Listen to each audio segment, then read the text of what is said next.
तुम्हारा नाम क्या है? इंडियन कमेंटेटर ने पूछा। लड़का पुरएतिमाद लहजे में बोला, आप जल्द मेरा नाम जान जाओगे। ईडन गार्डन्स तमाशाइयों से भरा हुआ था। हर जबान पर सिर्फ एक ही नाम था, सिचन सिचन सिचन।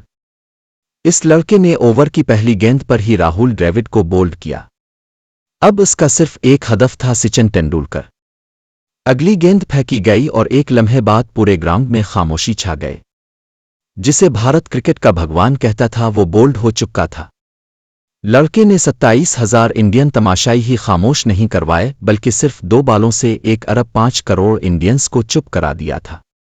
अब इस कमेंटेटर को तारुफ की जरूरत नहीं थी, क्योंकि लड़का अपनी परफॉर्मेंस से पूरी दुनिया को अपना नाम बता चुका था। रावलपिंडी एक्सप्रेस। शोएब अख्तर। क्या पाकिस्तान और दुनिया की किसी और टीम में शोएब अख्तर जैसा कोई बॉलर है? कमेंट में बताएं।